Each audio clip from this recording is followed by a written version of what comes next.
retrouvez pour ce nouveau numéro de l'entretien du jour sur Sika Télévision. Aujourd'hui, il sera question de développement, de santé, des jeunes qui sont le vecteur de changement également.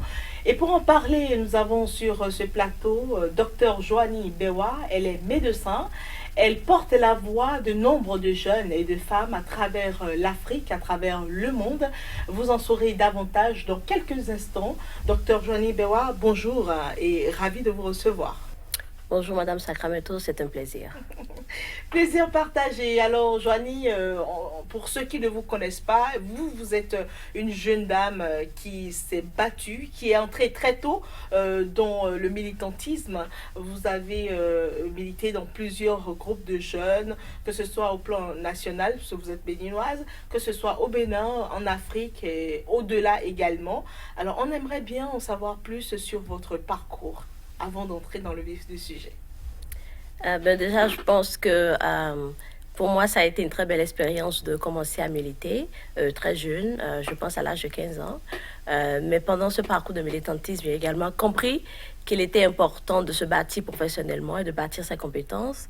Et donc, je suis médecin spécialiste en santé publique et experte sur toutes les questions qui ont rapport avec la santé de la reproduction, la santé de la mère et de l'enfant.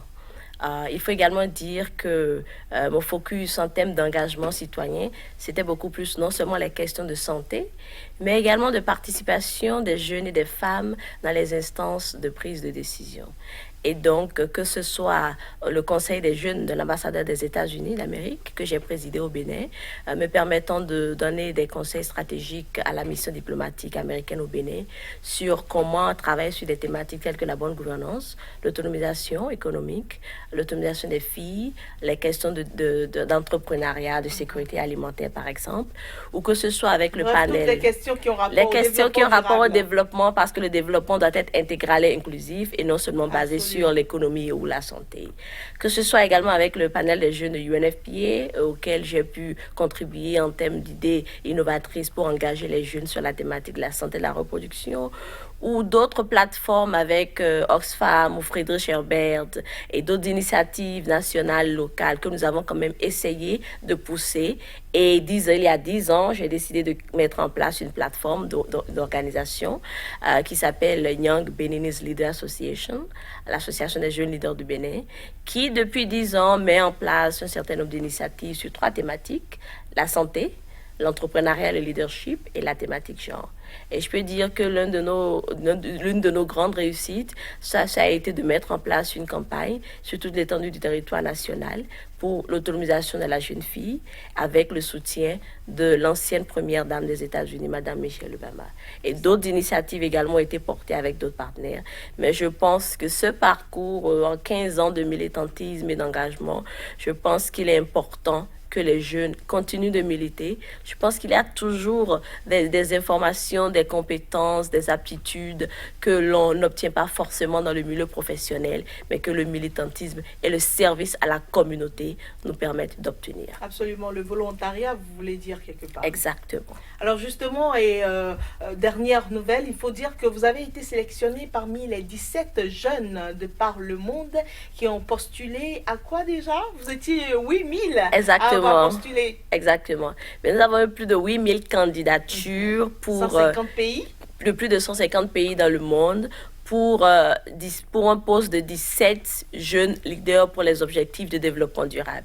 Alors, comme vous le savez, le secrétaire général des Nations Unies, son Excellence M. Antonio Guterres, a nommé une envoyée spéciale jeunesse, Mme Jayatma, qui, à son tour, pour pouvoir atteindre ses objectifs, a mis en place un réseau de 17 jeunes experts, professionnels sur les thématiques d'intérêt.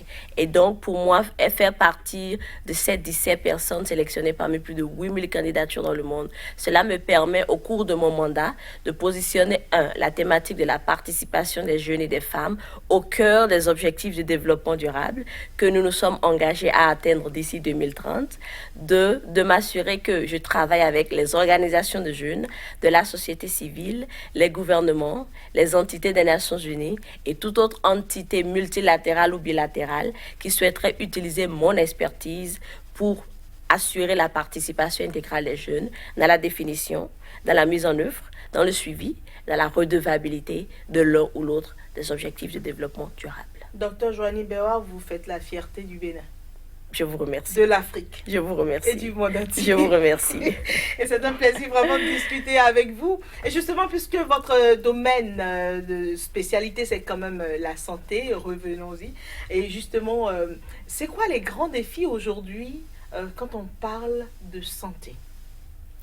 Alors, quand on parle de santé, les défis sont de plusieurs ordres. Les défis sont non seulement liés à la provision des soins, mais également à la situation du système de santé, mais également au niveau beaucoup plus technique, qui regroupe beaucoup plus un certain nombre d'éléments, que ce soit culturel, économique.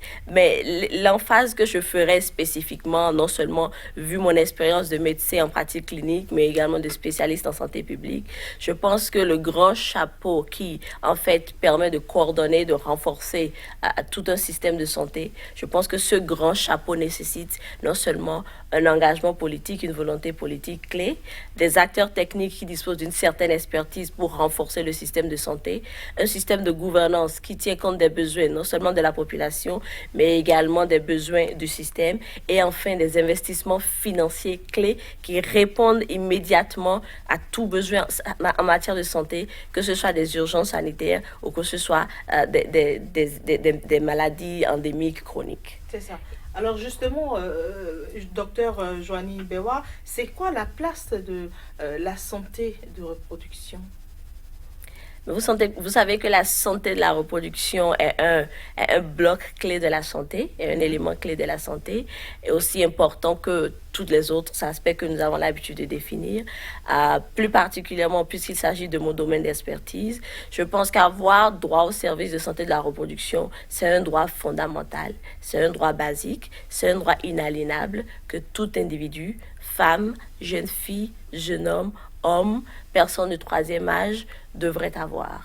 Et donc, pour moi, je pense qu'il est très important dans notre contexte, non seulement africain, mais également dans le contexte global, de nous assurer que aussi bien les adolescents et les jeunes ont les formations nécessaires en matière de sexualité, qui ne devraient plus être tabous, mais qui devraient en réalité être un sujet de discussion sans tabou, de façon informelle, pour que les jeunes ne fassent pas des erreurs, pour que les jeunes évitent surtout d'avoir des comportements sexuels à risque. En dehors de l'accès à l'information, il y a également l'aspect clé qui a rapport à l'accès à des services de santé sexuelle et reproductive de qualité, mais également conviviaux, où la confidentialité, le respect des droits des adolescents, des jeunes et des clients demeure une priorité.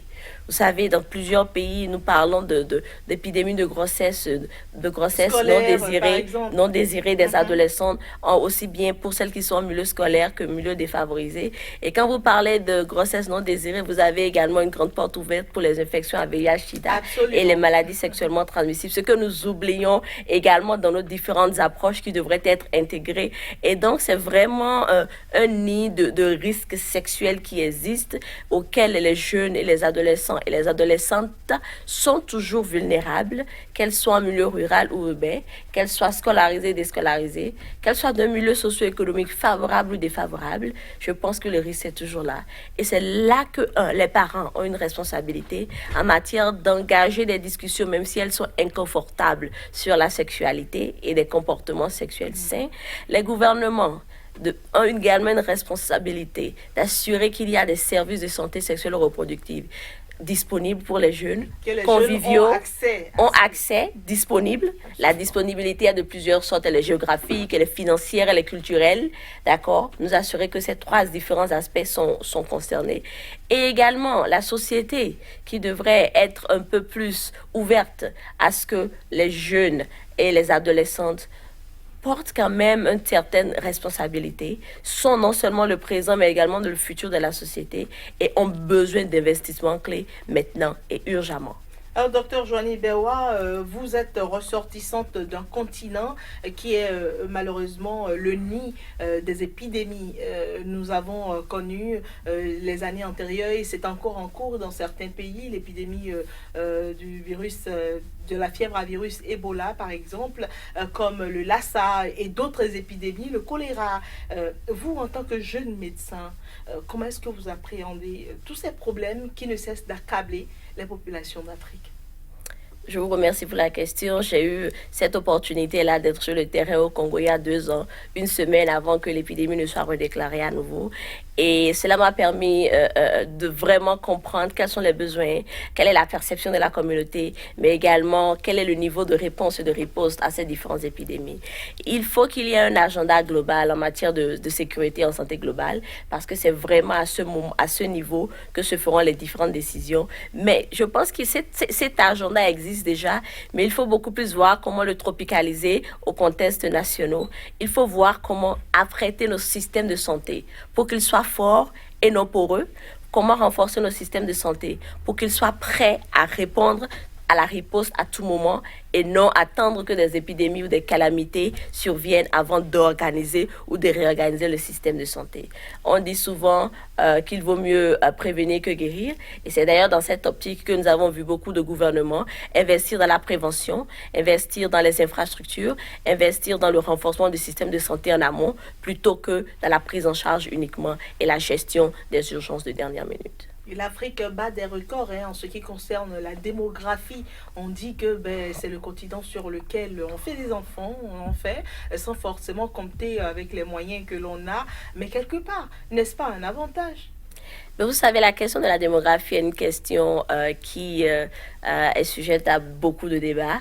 Mais ce qu'il faut dire, c'est qu'elle peut être à la fois une opportunité et une menace pour le continent. Mais elle pourra être une opportunité si nous savons capter ce que nous appelons le dividende démographique, qui est vraiment un peu comme cette fenêtre d'opportunité qui permettra d'utiliser le potentiel dont regorgent ces jeunes du continent, développer leurs capacités, investir pour l'accès à des services sociaux de base, santé, éducation, assurer que ces jeunes ont accès à des emplois décents et de qualité, mettre en place un système de bonne gouvernance au niveau de toutes les structures, et avec cette boucle que nous appelons la roue du dividende démographique, nous pouvons être presque sûrs que nous allons capter cette opportunité qu'est le dividende démographique. Et cela se bâtira essentiellement sur les jeunes, mais cela nécessite des investissements.